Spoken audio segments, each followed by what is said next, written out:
Hello everybody, this is episode 5 of non-scripted ramblings and episode 2, I guess, of my countdown to Infinity War. Oh my god. Okay, we're getting closer and closer day by day, and that means we're on to another film for me to discuss with you guys. So today we're going to be talking about The Incredible Hulk, which came out in 2008, 2009, I think it was 2008, yeah, 2008, good if I had my facts correct, wouldn't it? 2008, it was released, starring Edward Norton as Bruce Banner, the Hulk. Yeah, so that's basically where we start our discussion, I think. Well, actually, I need to talk about the trailer first. There's a trailer that happened before that. So I watched the trailer before I watched the movie to see how well it would prepare me and refresh my memory or whatever. The trailer basically tells you the whole movie in the space of 2 minutes. You know exactly what's gonna happen. It's not really a great trailer. I mean, it does a good job of selling and making it look nice, making it look good. It probably makes it look a bit better than it actually is, which, I think that's sometimes, unfortunately, trailers do that. But yeah, it doesn't really tease anything. It's more like, this is what you're gonna get. So yeah, watching the movie, Edward Norton, I think he's really good in this role. Very underrated performance from him because he's a great actor. He's fantastic. And his casting wasn't terrible, I don't think. I mean, I may get lots of angry people commenting now, but no, I think it was fine. For the time and for what the movie was and what the script was, he was okay. I mean, he's not as good as Mark Ruffalo. That is for sure. Comparing the two of them, there's just something Mark Ruffalo brings to the role of Bruce Banner and the Hulk that Edward Norton didn't. So I'm glad that worked out in our favor. But yeah, for this movie, yeah, he's fine. He's good. He's charming. You can tell how troubled he is and how much he wants to, just cure himself. The whole movie, he's just on the run. I mean, in the beginning of the movie, we see, basically we get, in the opening credits, we get the origin of him as the Hulk. So they don't spend like a good chunk of the first act transforming him, creating the Hulk. So we just get it in the brief, 2-minute little spiel, which also has the only reference in the whole movie to Nick Fury. He's not seen in this movie at all. It's the only movie from Phase 1 that doesn't feature him.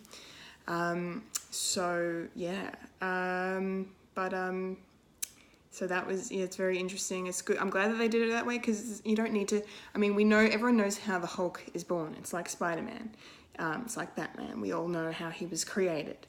So I'm glad they did it that way. They kind of skipped over it a little bit, because they're not making it kind of, oh, okay, we know, come on, get on with it, it's fine. But yeah, the whole movie, he basically is just running from the government. It's one big kind of chase, and then, they eventually catch him because he cuts himself in the drink factory that he's working at, and some of the blood gets into one of the drinks, and that's where the Stan Lee cameo happens, the most random way.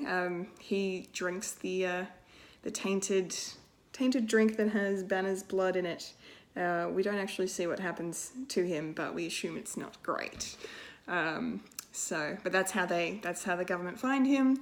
And then, he's on the run, and we, get the first encounter of Emil Blonsky, who is the big bad of this movie.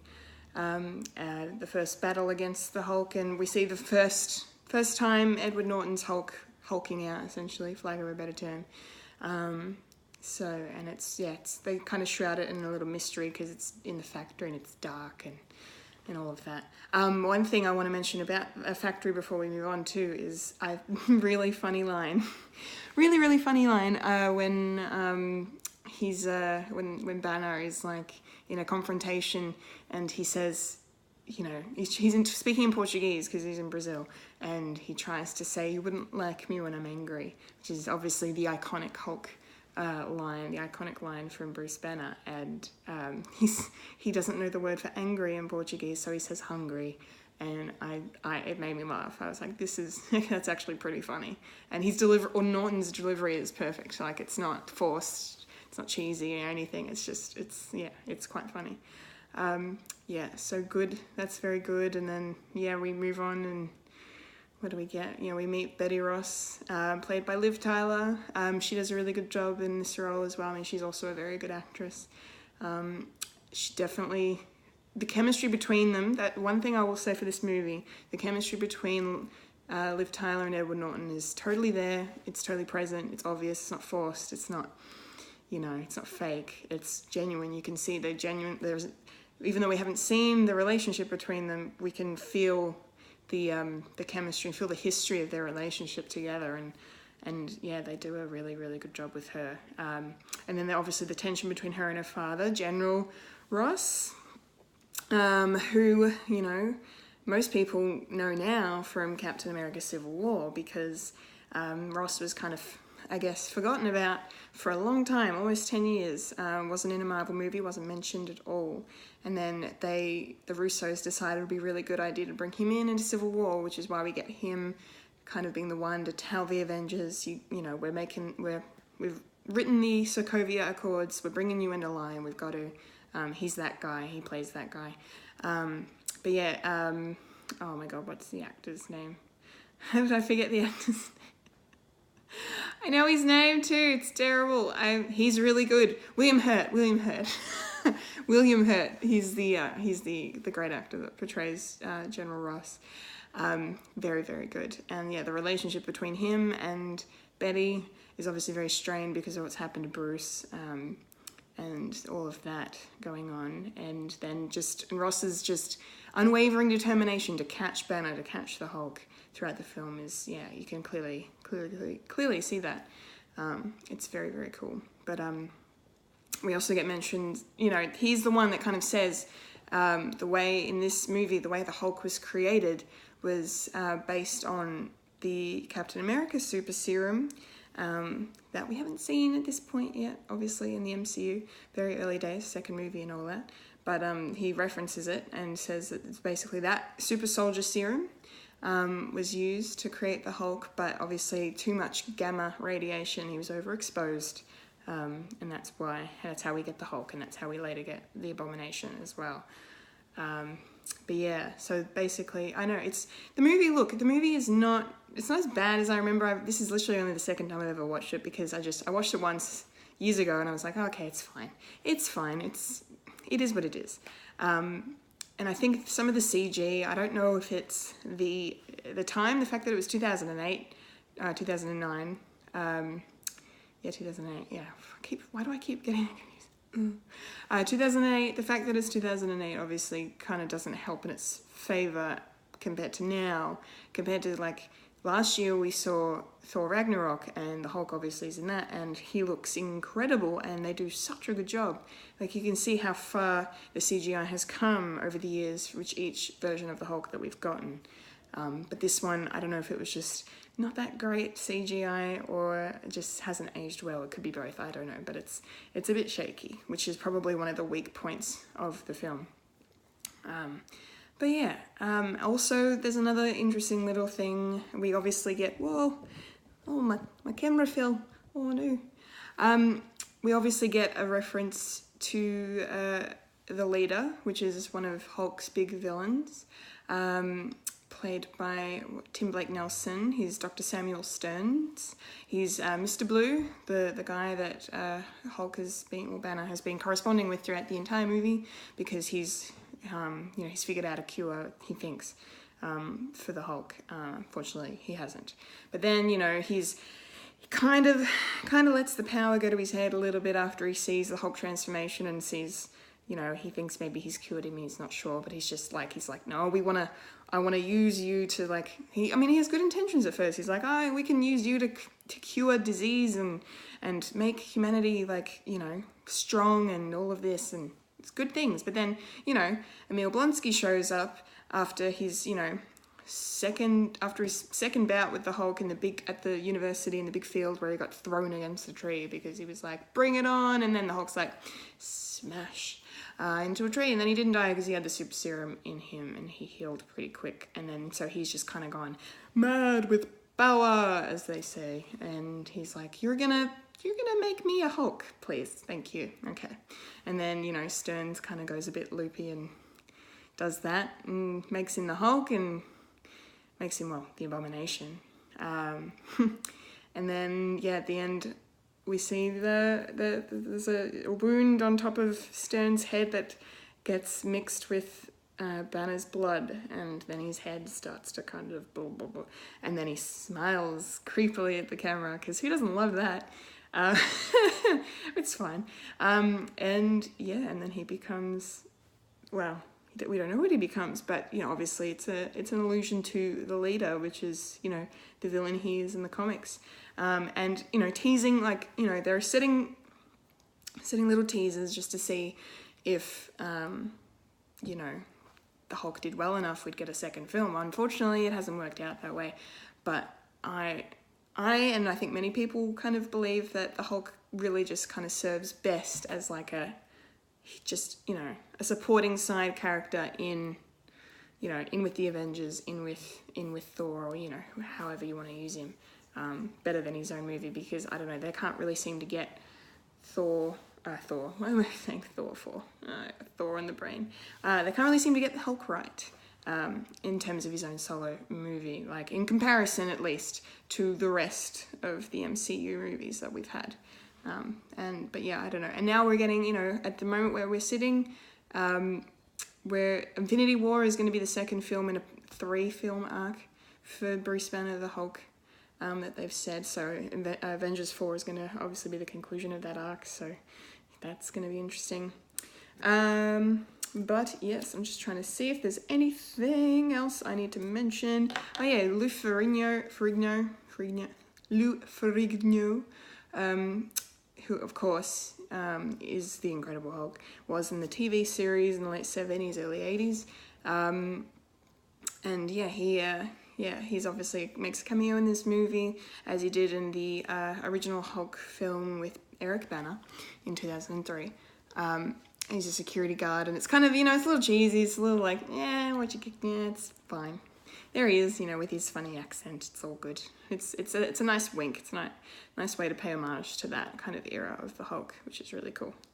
The purple pants part, it's kind of funny, even though he's just like, I'm not gonna wear the pants, I don't want to wear the pants. What else? Oh yeah, I loved the fact that this movie, we kind of got a full circle happening. The movie starts with Banner kind of meditating, kind of trying not to be angry, trying to keep calm and all of this.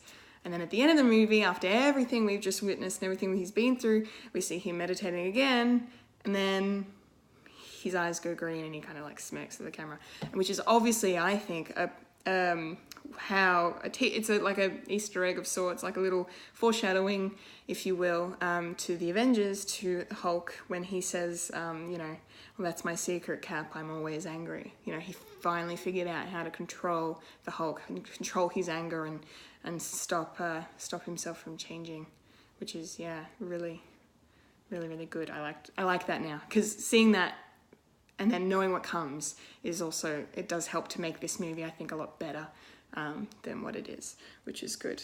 Also, there's a major, I don't know if Ragnarok did this intentionally or not, but there's a scene in here right at the end when Banner transforms back into the Hulk, and he falls out of a chopper and lands on the ground and thinks he's gonna die, and and then, you know, in Ragnarok we see, you know, Mark Ruffalo's Banner jump out of the Commodore ship, the Grandmaster's ship, and then, you know, in hilarious fashion, plonk on the Rainbow Bridge.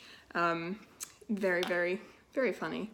And then transform into the Hulk, because he can't be killed that way, obviously. But yeah, nice little parallel there.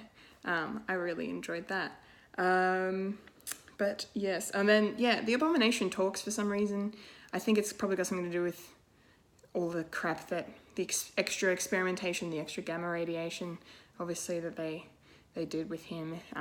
Because, yeah, the Hulk the Hulk himself can really only say a few words at this point. He's not as well versed as he is in Ragnarok yet. So that was an interesting parallel as well. And then I think I will probably finish up now by just saying, from memory, I don't know why, but I thought Tony Stark appearing in the film was from an end credits scene. Turns out there is no end credits scene. There's not even a mid-credit scene in this movie. At the very end of the film, after Hulk does his little green eyes thing, we get a shot of Ross sitting in a bar, just saying, give me drinks, keep them coming, keep them coming. And then, Tony Stark walks in. The wonderful Robert Downey Jr. walks in, and then, he's like talking about him, and then he makes a really great reference to Captain America, because he specifically says, we put the super soldier serum the super soldier program on ice. Well done. I like it. It's obviously foreshadowing for Captain America, but I really like they're planting the seeds. It's really cool. And then, he goes on to say that we're putting a team together, which is a line that is now kind of been retconned considering the events of Iron Man 2, which I will go into in my next video, because next time we come back to Non-Scripted Ramblings, you will be seeing me talk about Iron Man 2. So I think that's all I have to say about Incredible Hulk. It's not as bad as I remember, guys, so feel free to go check it out. I mean, it's definitely the ugly duckling of the MCU, but I've still seen worse films than that, so it's totally fine. But yeah, that's all from me for today. So thank you for watching. I appreciate it, and I'll see you next time. I've been a Kendall Richardson, and you've just experienced Non-Scripted Ramblings, episode 5.